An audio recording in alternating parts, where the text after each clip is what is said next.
Ya, baik pemirsa di seluruh persatuan Nusantara, terima kasih masih bersama kami. Dan tadi dalam sesi debat, kedua calon presiden saling melemparkan pertanyaan. Apa yang akan dilakukan Joko Widodo saat salah satu wilayah Indonesia diduduki negara asing? Strategi Bapak ataupun kebijakan Bapak bagaimana seandainya ada wilayah nasional kita yang diduduki oleh bangsa lain? Kalau sudah menduduki dan itu jelas milik kita, ya apapun ini akan kita lakukan. Apapun akan kita lakukan. Kita harus tegas bahwa hal-hal yang menyangkut kedaulatan dan itu jelas wilayah kita, ya kita akan buat rame, Pak.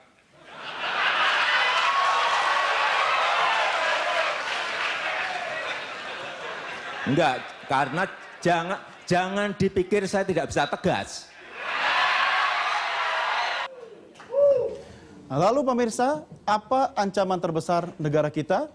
Berikut jawaban dari Prabowo Subianto.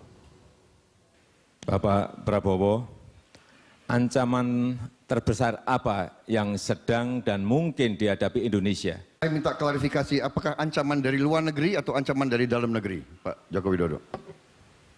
Dua-duanya saya kira, Pak.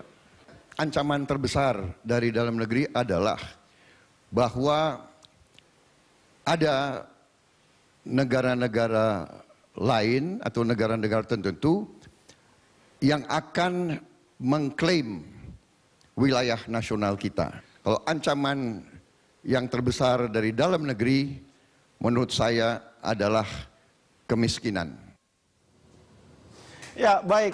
Langsung saja, Pak Suwaidi, silakan komentar Anda dulu. Ya, saya boleh mengomentari apa yang dikatakan oleh Mas Bambang tadi tentang drone? Ya. Boleh. Kalau Mas Bambang mempersepsikan bahwa drone itu adalah pesan dari advisor, saya tahu pasti bahwa itu adalah ide orisinal dari Pak Jokowi. Bukan Bapak yang bisikin? Tidak. Yang benar, Pak? Tidak, saya pastikan itu tidak. Itu adalah Dari ide mana Pak orisinal Jokowi beliau tahu soal karena itu, Pak? beliau berpikir bahwa ada sumber daya pertahanan kita yang sangat terbatas. Dan padahal kita memerlukan untuk bisa mengamati begitu luas daerah untuk mencegah terjadinya penyalahgunaan wewenang, termasuk illegal fishing, illegal mining, kebakaran di banyak tempat yang selama ini kemudian menjadi masalah. Bila kita harus mengatasi persoalan itu dengan melakukan pembelanjaan alat sistem persenjataan yang terlalu besar, itu tidak dimungkinkan karena anggaran belanja kita yang terbatas. Kita bisa mengatasinya dengan drones, dan secara pribadi saya meyakini drone itu sebagai sebuah alat peralatan yang sangat efisien dan juga efektif. Dan pernah saya buktikan ketika pada hari pengungkapan atau penemuan Sandra di Mapenduma, saya yang memerintahkan drone itu terbang untuk melacak penyanderaan itu, dan hari itu akhirnya bisa ditemukan. Gitu. Efektivitas ini perlu kita manfaatkan karena wilayah laut yang kita yang sangat luas. Katakanlah seperti ide Pak Bambang tadi, kita bisa mengerahkan nelayan dengan memberikan alat peralatan komunikasi untuk katakan melakukan foto lalu kemudian dikirim. Menurut hemat saya gelar komunikasi kita belum mampu untuk itu, apalagi kalau berada di laut lepas yang begitu jauh, ada kemungkinan sangat terbatas daya jangkau komunikasinya. Drones merupakan ide yang brilian untuk mengatasi permasalahan keamanan internal kita pada hari-hari ini. Yang penting tadi, Jenderal, ketika ditanya soal strategi mempertahankan kedaulatan negara Kesatuan Republik Indonesia, bagaimana jawaban dari Jokowi tadi? Apakah sudah merepresentasikan yang sesungguhnya dibutuhkan oleh bangsa kita? Ya, tentu saja yang dikatakan oleh Pak Jokowi itu adalah perlu ada perlindungan terhadap tenaga kerja kita, kemudian meningkatkan daya saing, dan membuat maritim kita berwibawa dengan penguasaan yang cukup ketat agar supaya posisi geografis kita yang berada di dua benua, di antara dua benua dan dua lautan ini bisa kita kontrol dengan baik, sehingga dengan demikian keamanan kita bisa terjamin. Oke, baik. Pak Mahfud, komentar Anda. Boleh yang tadi dikatakan oleh Capres kita. Di tengah pergeseran politik keamanan di kawasan dan di global, ya,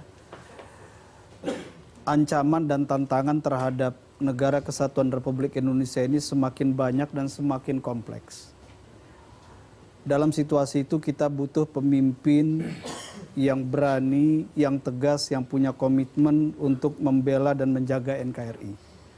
Itulah sebabnya kenapa ketika Pak Jokowi bertanya kepada Pak Prabowo, apa tantangan terbesar, ancaman terbesar bagi NKRI dari luar, tegas beliau katakan ancaman terbesar dari luar adalah siapapun yang ingin menduduki, mengambil alih tanah Republik Indonesia ataupun wilayah lautnya. Dan ini yang tidak ingin terulang kembali dan tidak ingin diulangi kembali karena kita pernah mengalami pengalaman pahit. Pulau Sipadan, Ligitan pada era pemerintahan yang lalu dicaplok oleh negara tetangga kita dan kita tidak bisa berbuat apa-apa ketika kita menyerahkan keputusan ini ke Mahkamah Internasional seperti yang tadi disampaikan Pak Jokowi. Jadi kita membutuhkan komitmen itu. Dan kalau kita lihat ya, inilah sesungguhnya yang sangat dibutuhkan. Bagaimana kita mengontrol betul kedaulatan kita. Contoh lain, Pak Prabowo sangat memberikan perhatian besar terhadap sektor telekomunikasi. Siapa di antara kita yang tidak pakai handphone? Semua kita pakai handphone, orang di desa pakai handphone. Bayangkan kalau sehari-hari ratusan juta rakyat Indonesia berkomunikasi, tetapi operator seluler ternyata dikuasai oleh negara asing, maka jangan salahkan kalau presiden kita bertelepon lalu disadap pihak lain. Inilah presiden, Ustadz, tetangga aja suka saling nguping kok. betul. Kalau tetangga sebelah lagi berantem kan kita pasti nempel di dinding. Betul. Tapi kan yang ditanya ketika ada negara lain menyadap kita. Negara tetangga. Jadi kita membutuhkan bagaimana kita sebagai bangsa berdaulat, tetapi sektor-sektor kehidupan yang penting kita kontrol, kita kuasai. Itulah sebabnya misalnya Pak Prabowo punya ide bagaimana sektor telekomunikasi kita kuasai, karena pada masa pemerintahan yang lalu salah satu operator telepon seluler dan bahkan waktu itu punya satelit ini kan dijual ke pihak asing. Ya. Nah ini penting dan saya ingin koreksi bahwa penjualan Indosat itu bukan pada tahun 1998 tapi pada tahun 2002. Itu koreksi saja. Oke, ya baik. Semakin hangat tentunya pemirsa juga mengikuti tadi bagaimana perdebatan antara calon presiden kita. Mas Bambang, ada dua hal penting terkait dengan bagaimana menjaga NKRI dan keberadaan satelit kita. Jangan lupa Mas, bahwa dalam beberapa tahun ke depan BRI punya BRISAT ya. Itu juga satelit loh yang mungkin bisa digunakan untuk kepentingan lain. Tapi sudah mulai kontraknya. Bagaimana komentar Anda? Ya, kalau menurut saya sih menurut satelit itu sekarang memang berebutan slot ya di atas. Tapi menurut saya itu sih nggak terlalu penting-penting amat kalau menurut saya. Yang lebih penting sebetulnya gini, apa sih sebetulnya ancaman terhadap kedaulatan Indonesia ini? Kan kalau dari ancaman negara pasti RRC karena dia mengakui Natuna. Kalau itu sih jawabannya karena kita 2/3 wilayah laut. Harusnya jawabannya cukup kok kita punya kapal selam dengan kapal peluncur rudal anti kapal. Udahlah. Kalau ada kapal selam itu orang nggak tahu di mana, dan kalau ada tentara mau masuk kan harus lewat laut dulu. Kalau di laut dia udah tenggelam, kapan nyampainya? Nggak perlu tank besar kita di darat. Bukan tenggelam daratnya terus yang di sana ya. Iya. Nah, tapi tidak ada satupun yang mengatakan itu. Padahal saya yakin Prabowo tahu.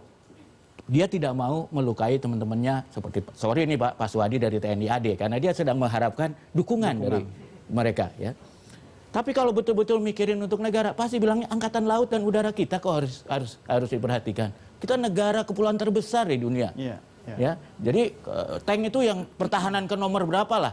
Kalau kita fokus pada tank, artinya kita udah ngaku kalah dulu. Jadi bertempur darat. Nah nomor 2, saya kembali Pak ke soal ini Pak Jokowi ya dengan drone mungkin setelah 5 tahun oke lah. Karena kalau drone itu sekarang kita pakai malah bahaya Pak, karena dia dikontrol dengan remote control, bisa diambil malah oleh musuh yang lebih canggih. Jadi bisa berbahaya ya. Udara. Dan terus terang, ikan-ikan kita dicuri di laut itu bukan karena kita nggak tahu, tapi karena korupsi aparat keamanan kita. Oleh karena itu, menurut saya, yang penting itu nelayan-nelayan yang rugi karena ikan kita dicuri, itu yang diberdayakan. Dan ini khas Jokowi harusnya. Cukup dengan HP di bawah 1 juta, foto, kirim, dan BTS-nya tuh kapal-kapal patroli aja jadi BTS. Iya, oke. Mas Bambang, ada juga yang menarik ketika di lapangan kapal kita tidak mampu mengejar kapal pencuri nelayan. Sudah di depan mata tapi kekuatannya tidak sampai gitu kan. Akhirnya ya udah bye gitu kan. Ya makanya kalau kita punya kapal selam, mereka kan nggak tahu kapal selam itu ada di mana. Masuk pun nggak berani. Tahu-tahu dung tenggelam. Sebenarnya gitu. kita sudah punya kapal selam yaitu di Palembang ya. Iya. Pempek Palembang. Pak Kris, komentar Anda, Pak. Nggak, saya mau cerita Mas ya. Itu kenapa telepon kita disadap. Itu gara-gara Indonesia memikirkan mau beli kapal selam buatan Rusia yang tidak diperhitungkan oleh Australia. Padahal Australia sedang bikin proyek kapal selam yang paling mahal dalam proyek pertahanan mereka yang tidak siap kalau kita beli kapal selam buatan Rusia itu. Makanya mereka mati-matian walaupun negara tetangga disadap gitu. Iya, dia tidak ini tahu. kan menunjukkan nih betapa pentingnya kapal selam ini. Selam. Tapi di dalam hari ini nggak ada Itulah dibicarakan. sebabnya mereka tidak tahu kita menikmati kapal selam setiap hari ya. Pak Kristiadi, catatan dari Saya Anda. berharap tadi Pak Prabowo bisa menjawab bahwa sebetulnya strategi pertahanan kita ini, perundang-undang mengatakan bahwa strategi pertahanan Indonesia didasarkan atas Indonesia adalah negara kepulauan. Terus laut dan udara penting sekali, tapi sama sekali tidak disinggung. Bahkan sebetulnya saya menginginkan bahwa beliau juga bisa memberikan jawaban yang lebih jelas lagi bahwa kalau kita ngomong keamanan nasional, itu sebetulnya apa yang kita amankan itu apa sih? Ya, yang kita amankan adalah kepentingan nasional. Dan apa itu?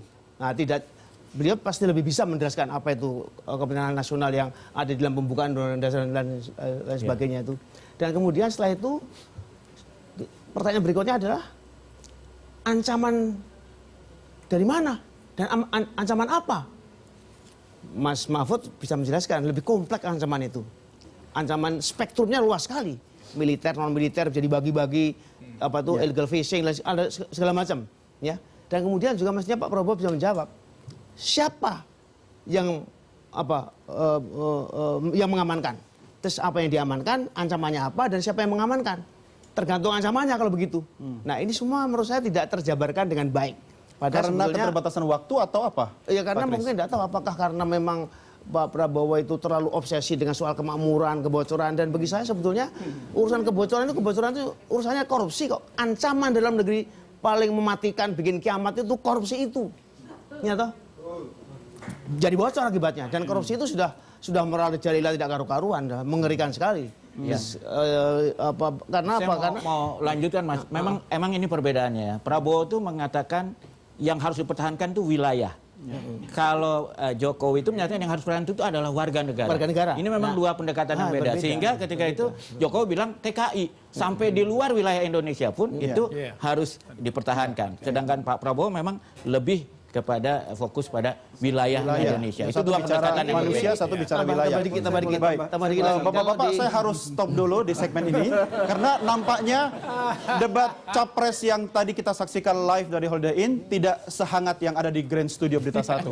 Saya bisa bayangkan ketika capresnya ada 4 orang seperti ini dan saya seperti kata Ustadz tadi cocok juga jadi capres 5 tahun lagi ya mudah-mudahan ya. Tapi kita akan lanjutkan di segmen berikutnya. Tetap bersama kami.